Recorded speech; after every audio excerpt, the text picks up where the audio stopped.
Developer Nihon Falcom has grown in prominence in recent years, but their most smashing hit, especially in the West, is Ys VIII Lacrimosa of Dana.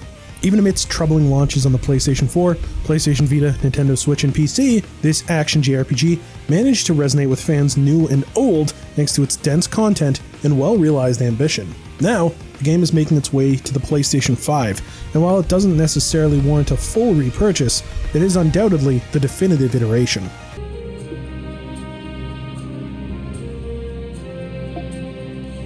In Ys VIII Lacrimosa of Dana, protagonist Adol Kristin and his traveling partner Dogi find themselves on the passenger ship the Lombardia, following their adventure in Kefin, which is where Ys V occurs.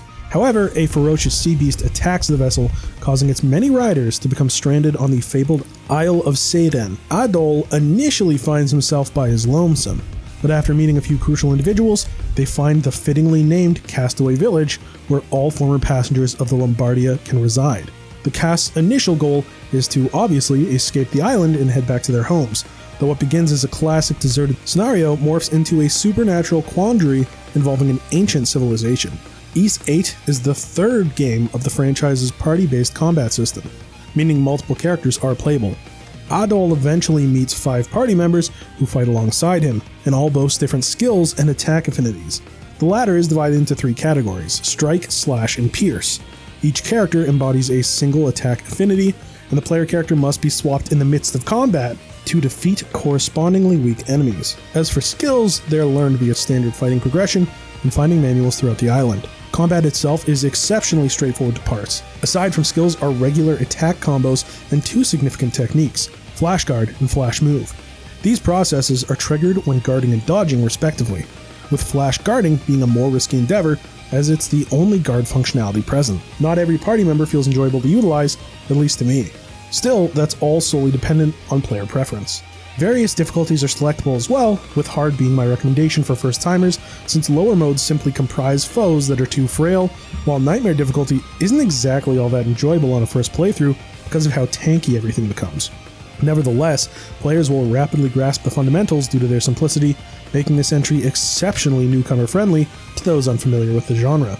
Ys VIII is also an ideal entry point for those unfamiliar with the franchise at large since, besides a few references, its narrative is self-contained and does not require any previous entry knowledge to comprehend or fully appreciate. The newly found setting and hot pot of castaways with varying backgrounds grants Ys VIII an entirely unique and ambitious identity incomparable to the rest of the series. And while the lack of overt connective tissue between these games can make each title seem isolated, it aids in their self-sufficiency. The narrative takes its time, not truly picking up until a few chapters pass.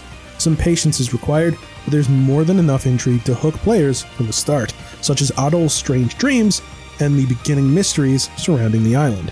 One area Ys VIII excels in is providing a sense of visual progress, primarily evident by the gradually filling Castaway Village and the map's completion. Regardless of repeated playthroughs, simply seeing more friendly faces occupy the home base helps to alleviate the severity of the cast's situation. Moreover, each castaway has their own affinity level that's increased by granting them gifts, rewarding the player with more scenes, detailing their histories and characterizations. This isn't the first Ys title to have focused on its cast so heavily, but that doesn't negate how splendidly it's done. Adding to the sense of community is the job board at the base, which essentially equates to the game's side quest system. Each castaway has their own quest to complete, usually ranging in type, and they're always worth seeking out for practical and sentimental benefits. Still, they do have time limits, so prioritizing them when possible is usually the way to go. Another significant benefit bolstered by a stronger sense of unity is the obstacles loitered around the Isle of Seyren that require a certain amount of castaways to remove. Further gameplay facets include cooking, crafting, forging, and trading. They're all quite self-explanatory, serving to enhance the cast's raw stats and provide related boons. There's a constant and consistent reward loop that makes the journey a genuinely gratifying one when they're actively pursued. Though my favorite has to be fishing. It's unlocked relatively early on and can be performed anywhere near a body of water. The fish you catch have multiple uses, and there's a whole menu dedicated to your catches, making this a reasonably pleasant activity to embrace when you want to break up potential monotony. While Ys VIII's combat and exploration are addictively conjoined, one implementation of the former that sticks out as the weakest has to be the raids. At certain points throughout the story, Castaway Village becomes under attack, and you can choose to help out by battling waves of foes. This idea sounds thrilling in concept, and it's mostly optional, so one doesn't necessarily have to complete them, though they offer terrific prizes as compensation. Unfortunately, the way they're paced isn't exactly stirring. At the end of each wave, a tally is shown depicting the numbered combative efforts of the villagers, and it's a needlessly lengthy presentation. Ultimately, this is all minor, but I do happen to feel slight dread for endgame raids because of those tallying segments in between waves.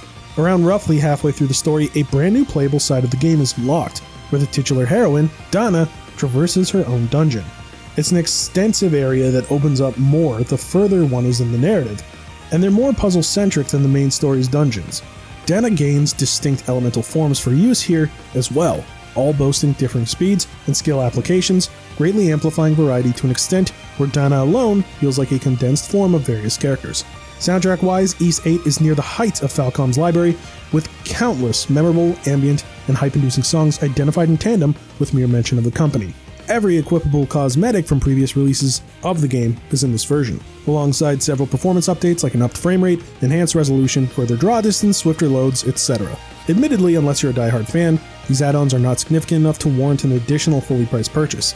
Still, this also marks the only smooth Western launch of the title, finally putting a polished capstone on this title's troubled history. Keyboard controls are also implemented, which is cool, but I didn't personally use them. Although there is one bizarre glitch I encountered when gift-giving or performing other menial tasks, like submitting a new hallmark of map completion, the background will entirely vanish while the zoomed character's portrait and text box are present. The background is meant to be around, but just blurred.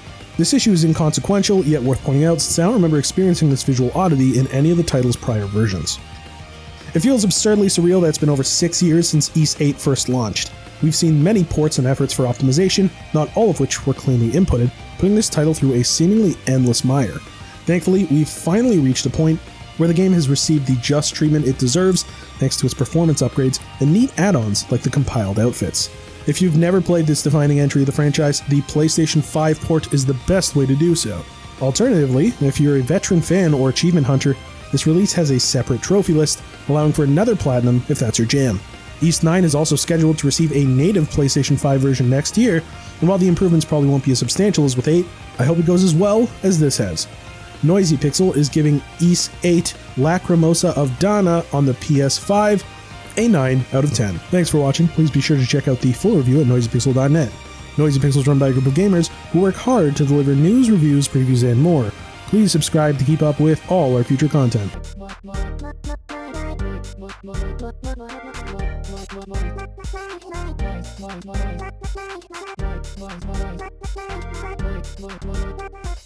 Noisy Pixel.